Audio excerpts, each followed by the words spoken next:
Em nome do Pai, e do Filho, e do Espírito Santo. Amém. Depois que João Batista foi preso, Jesus foi para Galiléia pregando o Evangelho de Deus e dizendo: o tempo já se completou e o reino de Deus está próximo. Convertei-vos e crede no Evangelho. E passando à beira do mar da Galiléia, Jesus viu Simão e André, seu irmão, que lançavam a rede ao mar, pois eram pescadores. Jesus lhes disse: segui-me, e eu farei de vós pescadores de homens. E eles, deixando imediatamente as redes, seguiram a Jesus. Caminhando mais um pouco, viu também Tiago e João, filho de Zebedeu. Estavam na barca, consertando as redes, e logo os chamou. Eles deixaram seu pai, Zebedeu, na barca com os empregados e partiram, seguindo Jesus. Palavra da salvação, glória a vós, Senhor. Meus irmãos e minhas irmãs, dentro desse tempo comum que nós estamos vivendo, que nós entramos, que é esse tempo onde nós meditamos a vida de Jesus, a sua missão, o que ele veio nos fazer,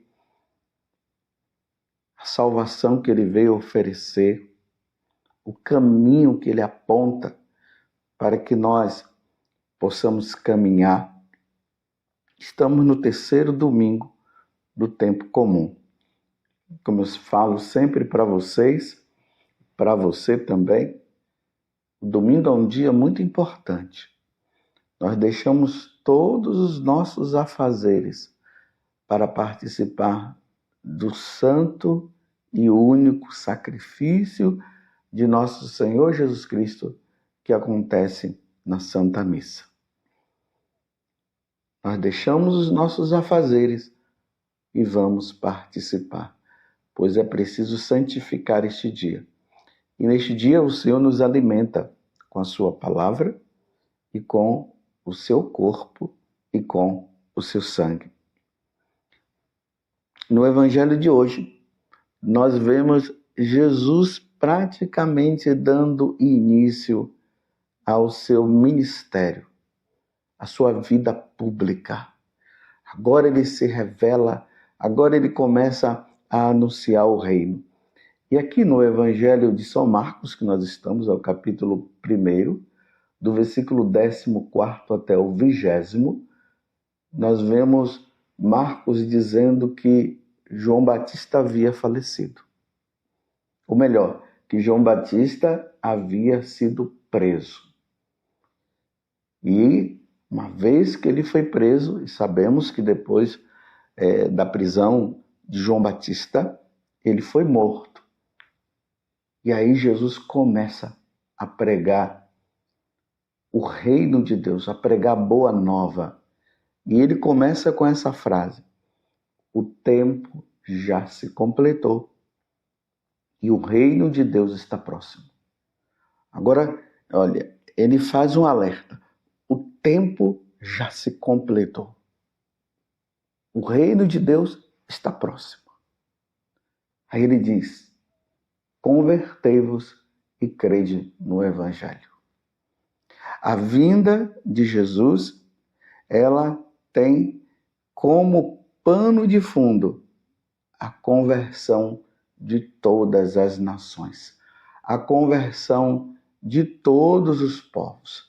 Todas as nações, todos os povos precisarão voltar para nosso Senhor e ter Jesus como Rei e Senhor, como nosso Salvador, como nosso Deus, é o Filho de Deus. Tanto que São Marcos, ele começa o Evangelho dizendo Jesus Cristo, o Filho de Deus. E dizer que Jesus Cristo é o Filho de Deus é dizer que ele é Deus. E logo após esse primeiro anúncio que Jesus faz, ele vai passando ali à beira do mar da Galileia e dois irmãos estão lá pescando, Simão e André. E Jesus pede que eles lancem as redes, eles lançam a rede, porque eles não estavam pegando peixe nenhum, e eles pegam os peixes, e aí Jesus diz: segui-me. E a partir desse segmento, eu farei de vós pescadores de homens. Pedro e André, entendendo aquela frase, impulsionado pelo que Jesus estava falando, eles deixam as redes e vão embora. No caminho, mais adiante, Jesus encontra agora Tiago e João. É interessante que são dois irmãos, né, que Jesus encontra. Agora, Tiago e João, filho de Zebedeu, estavam também ali consertando as redes. Jesus olha também para eles e os chama. E eles deixaram deixaram o seu pai, Zebedeu, na barca, com os empregados e partiram, seguindo Jesus. Mas por que tudo isso? Porque o momento agora, meus irmãos, já não é mais um momento, já não é mais um tempo de se brincar, é tempo de trabalhar pela salvação. Uma das coisas que Satanás fez foi nos manter cativos dele. E quando ele nos mantém cativo deles, ele nos proporciona a perda da nossa salvação. E a única pessoa que pode nos tirar dessa escravidão que nos leva ao pecado, à desobediência a Deus, a uma vida errada, é nosso Senhor Jesus Cristo.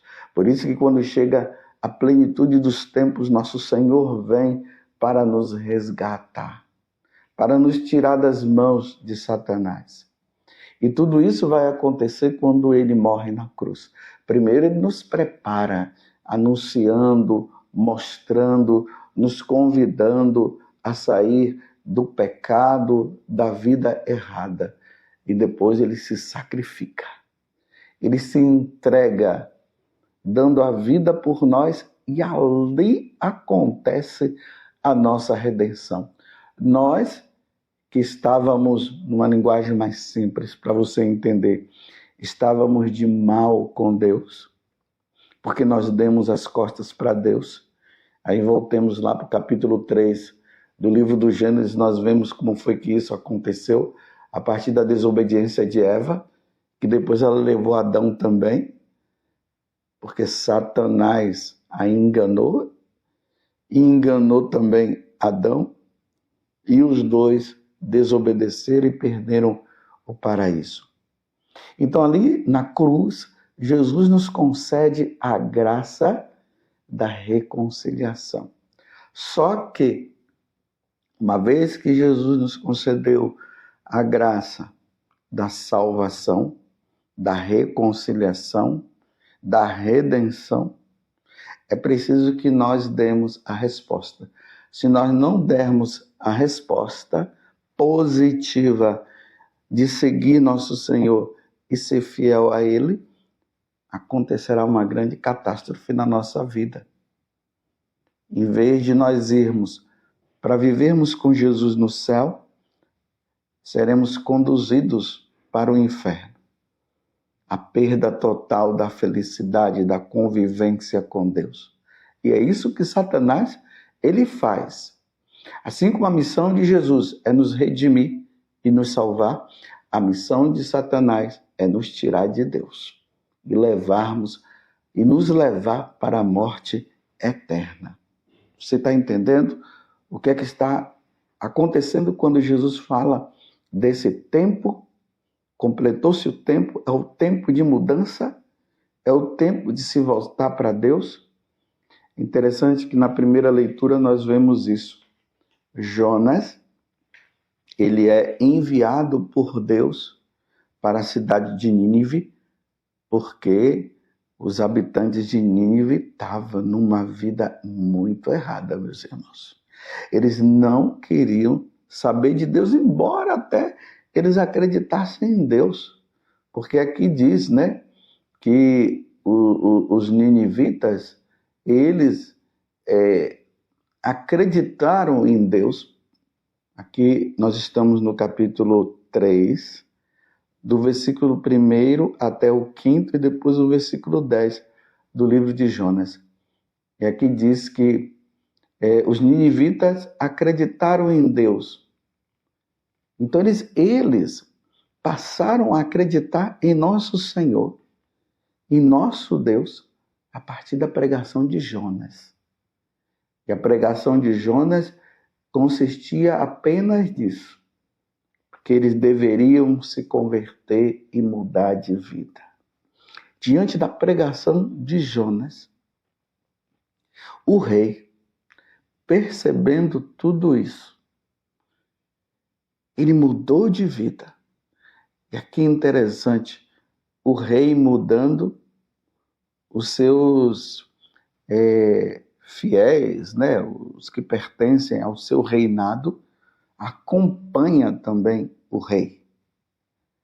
E ali vai dizer, e eu acho interessante isso, que até os animais se converteram e a forma concreta de conversão deles foi o jejum, o se vestir de sacos. E eles fizeram isso para quê? Para mostrar, Senhor, tenha misericórdia de todos nós. Tem misericórdia de nós, Senhor. E eles se converteram. Se aquele povo se converteu com a pregação de Jonas, é preciso agora que nós nos convertamos com a pregação de nosso Senhor Jesus Cristo. Quando Jesus ele termina a sua obra, ele volta à casa do Pai, ele envia os apóstolos. Aqui nós estamos vendo os primeiros 4 apóstolos que Jesus chama, e que nós acabamos de ouvir, né? No caso Simão e André, que eram irmãos, Tiago e João, que eram irmãos também, e depois Jesus chama os outros apóstolos, e é eles que agora vão pregar o evangelho, anunciar a boa nova. A boa nova do reino, a boa nova que nos salva, a boa nova que nos redime. Quando Jesus diz, de hoje em diante, vocês serão pescadores de homens, Jesus está dizendo aqui a importância de que nós, que estamos subjugados sob a ação de Satanás, como diz depois João lá na carta, em uma das suas cartas, ele vai dizer que o mundo jaz sobre o poder do maligno. O maligno está ali, fazendo de tudo para nos afastar. Então agora Deus, ele se utiliza dos apóstolos. Hoje, os sucessores dos apóstolos são os bispos. O sucessor de Pedro, que é o que está à frente, é o Papa.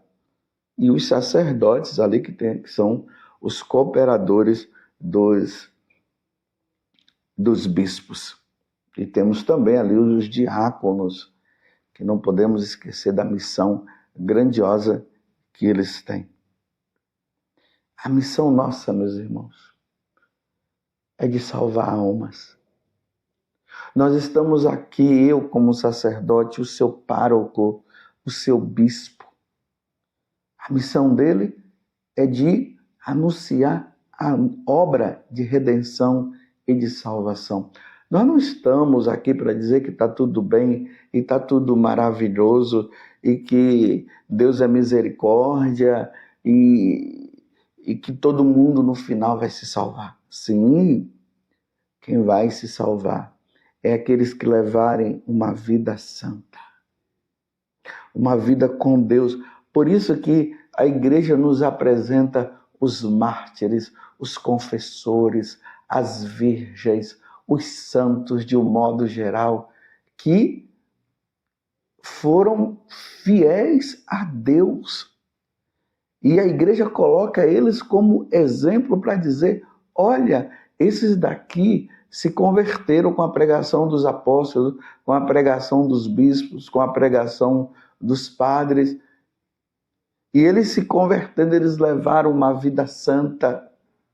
E levando uma vida santa, eles agora estão na eternidade, mas na eternidade no céu. Porque eles acolheram a palavra de Deus, eles se converteram como os ninivitas.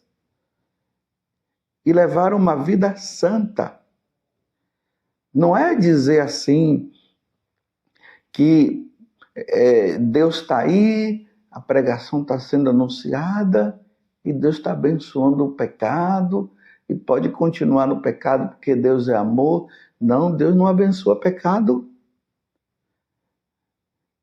O pecado não é abençoado por Deus. E é preciso que haja mudança da minha parte e da parte sua, porque a qualquer momento o Senhor retornará. Vejam que na segunda leitura, que está na carta aos Coríntios, capítulo 7, de 21 a 31, vejam o que é que São Paulo vai dizer. Eu vou ler na íntegra como está aqui. Ele diz assim, eu digo, irmãos, o tempo está abreviado. O tempo está abreviado. Embora nós não sabemos o dia e a hora que o Senhor vai retornar, mas o tempo está abreviado. Então, que doravante, os que têm mulher vivam como se não tivessem mulher, e os que choram como se não chorassem, e os que estão alegres como se não estivessem alegres, e os que fazem compras como se não possuíssem coisa alguma, e os que usam do mundo como se dele nada estivesse gozando. Pois a figura deste mundo passa. Uma demonstração de que realmente houve uma conversão na nossa vida é quando nós vivemos isso que São Paulo está falando na carta aos Coríntios. Viver nesse mundo, sabendo que tudo neste mundo passa. Os prazeres passam, as riquezas passam. Tudo passa. E se essas coisas passam, nós precisamos nos voltar para aquilo que não passa, as realidades eternas. Nós devemos nos voltar para isso. Então é por isso que São Paulo está dizendo, os que estão casados, vivam o casamento. Mas não é para colocar o casamento como um Deus, como o seu Deus. Né? Os que vendem, não fique apoiado nas riquezas. Use das riquezas para a sua salvação. Use das riquezas para fazer a caridade, para fazer o bem ao outro. Mas não coloque o dinheiro, a riqueza, como o seu Deus. Porque é tempo de conversão. O que precisa mudar na sua vida, meus irmãos? Se Jesus chegasse agora,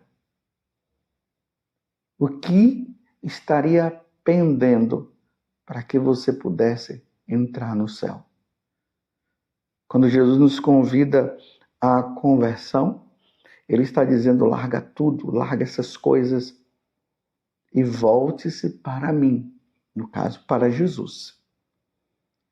Não podemos viver convivendo no pecado como se o pecado fosse a ponte para nós entrarmos no céu.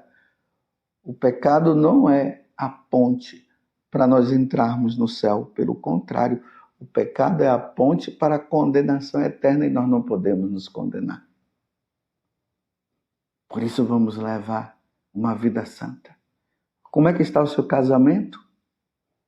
Você realmente casou na igreja, tá? Você vive como uma pessoa que casou na igreja? Ou melhor, você casou na igreja? Ou você vive junto? Ou você veio de um outro casamento?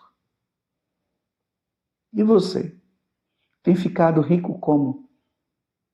Na corrupção? No roubo?